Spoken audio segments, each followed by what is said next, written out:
Olá, irmãos, graça e paz da parte de Deus e da parte do nosso Senhor Jesus Cristo. Tudo bem com vocês? Espero que esteja. Vamos para mais uma série aqui no canal Teologia Reformada. Essa é a segunda parte desse conteúdo, o livro de João Calvino sobre a soberania, a providência e a predestinação. Vamos então à segunda parte da análise desse livro. De acordo com Calvino, a soberania de Deus é pessoal, afetuosa e paternal. Como diz Isaías 9 verso 6, o governo, ou a soberania, desse mundo e de nossas vidas está sobre os ombros daquele cujos nomes são Maravilhoso, Conselheiro, Deus Forte, Pai da Eternidade, Príncipe da Paz. A soberania pessoal, assim como a própria encarnação, está em perfeita harmonia com todos os atributos de Deus. Calvino encontrou paz na convicção de que por detrás da providência soberana do Pai e do Filho está a plena condescendência do Deus Trino. A graça soberana e o amor que foram ao Calvário, representando a Trindade, têm o mundo inteiro em suas mãos.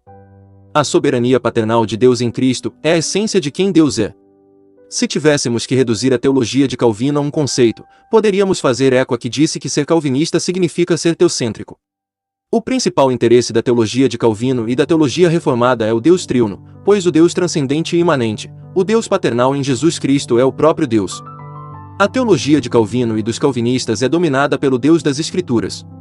Como diz Mason Presley, assim como o metodista coloca em primeiro plano a ideia da salvação dos pecadores, o batista, o mistério da regeneração, o luterano, a justificação pela fé, o moraviano, as feridas de Cristo, o católico grego, o misticismo do Espírito Santo, e o romanista, a catolicidade da Igreja, assim também o calvinista coloca sempre em primeiro plano o pensamento de Deus. Ser reformado é sublinhar o senhorio paternal, soberano e abrangente de Deus sobre tudo, cada área da criação, o esforço de cada criatura e cada aspecto da vida do crente. O motivo dominante em Calvino e no calvinismo é, no princípio, Deus. Gênesis 1 verso 1. Calvino ensinou que Deus em sua relação para conosco possui apenas direitos e poderes, contudo, por meio de pacto, ele obriga a si mesmo de modo soberano e gracioso a cumprir certos deveres. No pacto, ele assume deveres e responsabilidades de ser Deus para nós, mas isso não diminui o fato de ele ser a causa primária e o fim último de todas as coisas. O universo é governado não por acaso ou pelo destino, mas pelo completo e soberano governo de Deus. Existimos com um propósito: dar glória a Deus. Não temos direitos perante Deus, mas apenas deveres, pois os direitos de Deus são absolutos. Qualquer tentativa de desafiar isso está condenada, pois, como diz Romanos 9 verso 20, porventura a coisa formada dirá ao que a formou, por que me fizeste assim? Romanos 9 verso 20. Deus decreta as suas leis para cada área de nossas vidas e exige obediência incondicional. Somos chamados a servi-lo de corpo e alma, prestando-lhe adoração e serviço diário, a cada segundo de cada dia. Ser calvinista, então, é ser impressionado com a totalidade do caráter da relação Criador-criatura. É ver que toda a vida deve ser vivida coram Deo, ou seja, vivida perante a face de Deus. Como B.B. Warfield descreveu, o calvinista é o homem que vê Deus, Deus na natureza, Deus na história, Deus na graça. Em todos os lugares ele vê Deus em suas poderosas pegadas, sente o agir de seu poderoso braço, o pulsar do seu poderoso coração. O calvinista é o homem que vê Deus por detrás de todos os fenômenos e em tudo que ocorre ele reconhece a mão de Deus, operando a vontade dele. O calvinista dirige sua alma a Deus em oração e mantém essa atitude enquanto desempenha todas suas atividades cotidianas. Ele depende apenas da graça de Deus e renuncia a qualquer traço de dependência própria com relação a toda a obra da sua salvação. A doutrina de Deus, um Deus paternal e soberano em Cristo Jesus, é central para a teologia de Calvino. Roger Nicole disse que a soberania fornece a base para toda a teologia de Calvino. A soberania de Deus significa que a Escritura deve ser reconhecida como o livro inspirado de Deus, que deve ser interpretada fielmente em todos os momentos. A soberania de Deus implica que os seus padrões devem prevalecer em vez do código de ética desejado ou elaborado pelo homem. A nossa única esperança está na soberania divina, pois as criaturas pecadoras de maneira alguma podem exercer fé em Deus sem a ajuda do Espírito Santo. O Espírito de Deus abre os nossos olhos para o remédio soberano da salvação que Deus providenciou no seu Filho Deus Homem, Jesus Cristo, e na sua obra de expiação substitutiva em favor dos pecadores. Toda a ordem da salvação, bem como a predestinação por detrás dela, está enraizada na soberania de Deus. A doutrina de Calvino sobre a Igreja também está impregnada da doutrina da soberania. A origem divina da Igreja, a sua realidade como um corpo invisível, a sua dependência de Cristo, a palavra de Deus que ela proclama e os sacramentos que ela administra, tudo isso depende do seu Deus paternal e soberano. Essa soberania culmina na visão de Calvino sobre as últimas coisas, quando Deus terá a última palavra sobre os homens e anjos, e manifestará para sempre a sua graça soberana e justiça no céu e no inferno. Você concorda com Calvino que Deus é soberano sobre todas as coisas? Você também está encantado por Deus. Você sabe o que é ser saturado por sua majestade, beleza, santidade, graça, paternidade e curvar-se diante da soberania dele. Você deseja sua presença, busca sua glória e se esforça para conformar sua vida a ele. Talvez a visão de Calvino sobre a soberania de Deus suscite em você mais perguntas do que respostas.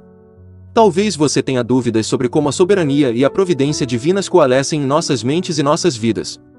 Deixe-me tentar responder ou pelo menos riscar a superfície da resposta a algumas dessas perguntas no próximo capítulo. A providência de Deus, o que pensar a respeito? Talvez você ainda tenha dúvidas sobre a soberania de Deus. Você compreende o ensino de Calvino de que Deus exerce a sua soberania e governa o mundo através da sua providência, sustentando, protegendo e cuidando, com certa singular providência, cada uma das coisas que criou, até o menor pássaro.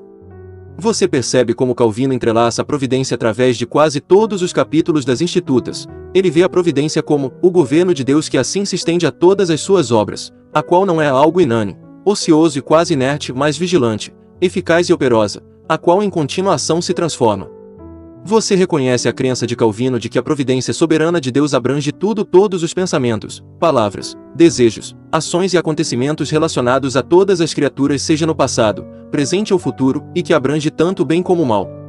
Talvez até saiba que Calvino confirmou essa doutrina da providência com base em Efésios 1 verso 11, que diz que Deus opera todas as coisas segundo o conselho da sua vontade. Mas o funcionamento dessa doutrina de uma vontade sempre presente e sempre ativa de Deus em cada movimento particular, que obviamente exclui a noção de mera permissão, faz surgir inúmeras perguntas em nossa mente. Deixe-me responder a 11 das perguntas mais importantes que as pessoas costumam fazer sobre a providência de Deus. Será que coisas triviais, acidentes, coincidências ou coisas que normalmente chamamos de acaso também estão incluídas na providência de Deus? Calvino enfatiza que mesmo as coisas que nos parecem insignificantes são dirigidas pela infalível providência de Deus.